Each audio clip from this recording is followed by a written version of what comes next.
J'ai commencé en étant plutôt du côté de chez l'éditeur en fait. J'étais assistante d'un directeur artistique et je faisais du graphisme. En réalité, je voyais les illustrations arriver, je voyais beaucoup de gens faire ce travail-là et un jour je me suis dit bon bah c'est bon quoi, c'est ça que je veux faire.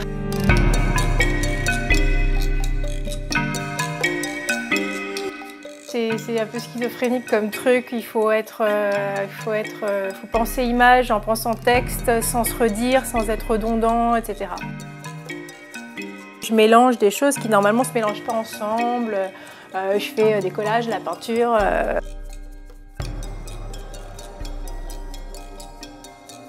J'ai écrit cette histoire, justement je faisais une exposition, j'étais en plein Paris et on étouffait littéralement, tout le monde était parti de Paris pour aller se mettre au vert et moi j'étais vraiment reclus dans cet espace où personne n'est venu me voir, donc je passais 2 jours enfermée dans une galerie, c'était assez sinistre. Donc ça parle vraiment d'une ville qui est malade, qui suffoque et donc les enfants ils s'imaginent très bien dans la situation, le petit personnage qui va essayer de sauver sa ville. Donc, on parle de pollution, mais le mot n'est pas utilisé. Enfin, c'est pas moralisateur. C'est juste un petit personnage qui est là et qui voudrait faire quelque chose pour. Donc, c'est pas vraiment politique du tout, mais c'est très concret pour eux en fait. L'histoire que je suis en train de faire, qui s'appelle Mission de bouille de grenouille, c'est une histoire de gamins aussi, une bande de gamins. Et pour les attitudes des gamins et pour leur personnalité à chacun, vraiment, je me suis effectivement inspirée de mes enfants, des copains de mes enfants.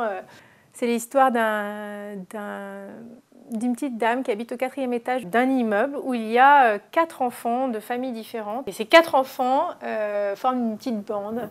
Et cette dame a un accident, elle se casse la jambe. Puis, contraint et forcé un peu par les circonstances, ils vont lui donner des petits coups de main et donc ils vont rentrer en contact avec elle. Donc c'est l'histoire de cette rencontre de intergénération et interculture et intermilieux sociaux. Enfin voilà, c'est dans cet immeuble qu'il se passe quelque chose. Et il y a une sorte de petite magie qui opère.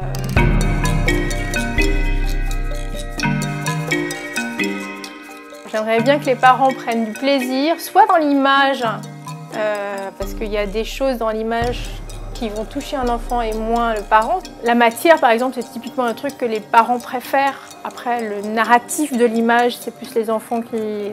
Voilà. Donc j'aime bien avoir plusieurs niveaux de lecture, image et texte.